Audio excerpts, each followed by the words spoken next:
warahmatullahi wabarakatuh. Waalaikumsalam warahmatullahi wabarakatuh. Bagaimana kabarnya anak-anak? Alhamdulillah, luar biasa. Allahu Akbar. Yes. Sebelum kita mulai pelajaran, marilah kita berdoa terlebih dahulu. Dipimpin oleh ketua kelas. Persiapan. Berdoa. Mulai. Bismillahirrahmanirrahim.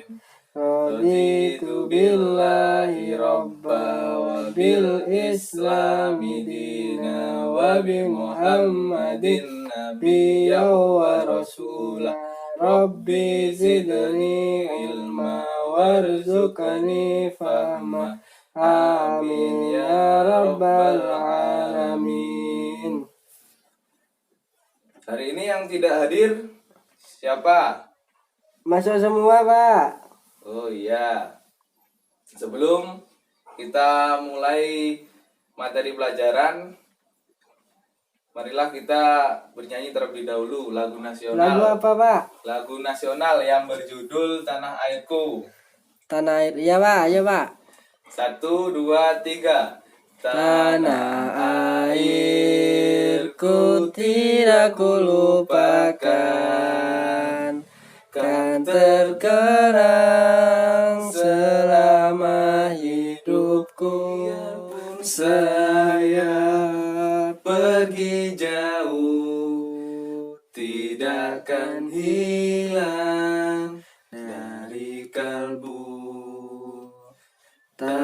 tanahku yang ku cintai, engkau ku hargai.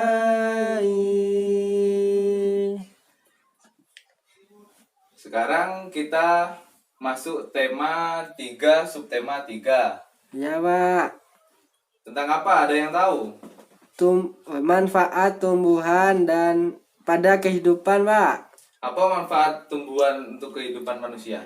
Untuk bernafas, untuk berteduh, banyak, Pak. Iya, betul sekali. Manfaat tumbuhan bagi manusia sangatlah banyak. Terutama bagi sumber energi manusia, sumber oksigen. Ini kita nyampe pada materi membaca dongeng dan pertukaran penjumlahan. Iya, Pak. Ada yang tahu membaca dongeng itu seperti apa? Membaca cerita, Pak. Iya, betul sekali. Tujuan kita mempelajari materi ini ialah agar kita dapat membaca dongeng dengan benar. Membaca dongeng ini terdiri dari 3 unsur. Yang pertama itu ada pelafalan, kemudian ada intonasi dan ekspresi. Tujuan selanjutnya ialah agar kita dapat menentukan hasil pertukaran penjumlahan meskipun dibolak-balik. Sekarang kita masuk pada materi yang pertama. Materi membaca dongeng yang terdiri dari 3 unsur. Yang pertama adalah pelafalan. Pelafalan itu ialah suatu cara pengucapan. Selanjutnya intonasi ialah tinggi rendahnya suatu bacaan serta berhenti sejenak atau berhenti. Selanjutnya ekspresi adalah mimik wajah yang menggambarkan cerita si bawang putih sedang bersedih. Dia harus mengekspresikan dengan ekspresi yang sedih. Misalkan si bawang merah marah, dia harus berekspresi marah. Sekarang Bapak akan membacakan sebuah dongeng. Kalian yang menyimak, dengarkan ya. Dahulu kala ada sebuah pohon apel besar. Ada seorang anak laki-laki bermain di sekitar pohon itu. Dia sangat menyayangi pohon itu. Pohon itu juga senang bermain bersamanya. Waktu berlalu, anak laki-laki itu tumbuh dewasa. Suatu hari, ia datang kembali. Pohon apel menyambut dengan gembira. "Ayo, bermainlah bersamaku," ajak si pohon apel.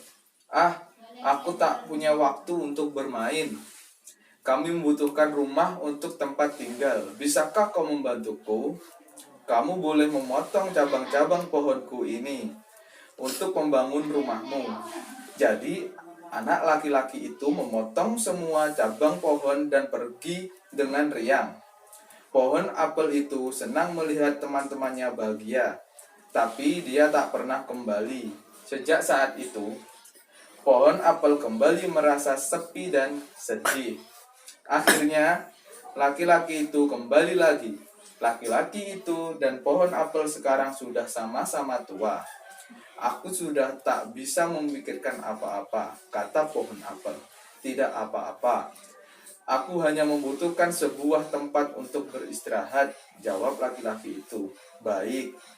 Sisa batang pohon tua adalah tempat terbaik untuk bersandar dan beristirahat. Duduklah sini bersamaku dan istirahatlah, kata pohon apel.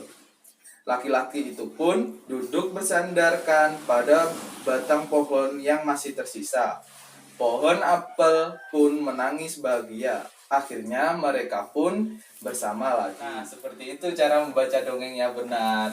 Dari segi pelafalan, kalau hurufnya A harus dibaca A, kalau hurufnya I harus dibaca I.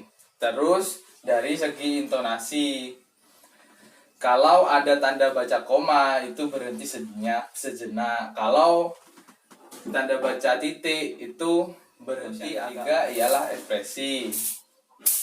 Ekspresi yaitu ketika kita membaca dongeng, kita harus mengekspresikan seperti yang ada dalam dongeng tersebut. Misalkan sedih, kita harus berekspresinya ketika anak diberi ranting oleh si pohon, anak akan merasa senang.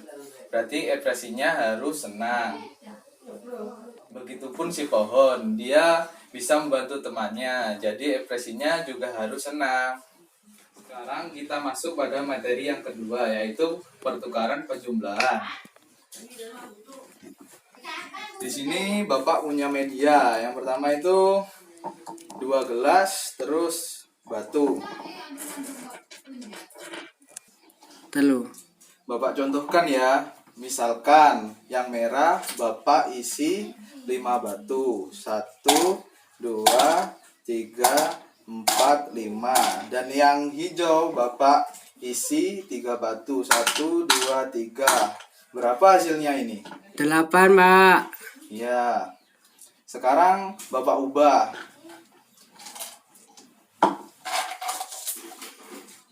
Sekarang yang hijau Bapak isi 5 batu. Dan yang merah Bapak isi 3 batu. Berapa hasilnya? Sama, Pak, 8. Berapun dibolak-balik, hasilnya tetap sama. Telu. Nah, itu yang dinamakan pertukaran penjumlahan. Meskipun Bapak bolak-balik, hasilnya tetap sama. Meskipun yang merah Bapak kasih 3 batu dan yang hijau Bapak kasih 5 batu, hasilnya tetap sama dengan yang Bapak kasih 5 batu yang hijau dan yang merah 3 batu. Nah, itulah yang dinamakan pertukaran penjumlahan. Meskipun dibolak-balik, hasilnya itu tetap sama. Oh iya, Pak, paham, Pak. Nah, itu yang mungkin bisa Bapak yang dapat kita simpulkan pada pelajaran hari ini. Kita dapat mengerti, Pak, cara bagaimana membaca dongeng. Ya. Dan juga pertukaran penjumlahan. Ya, bagus sekali. Ya, dalam membaca dongeng itu terdiri dari 3 unsur. Yang pertama itu ada Pelafalan. Yang kedua ada Intonasi. Yang ketiga ada Ekspresi.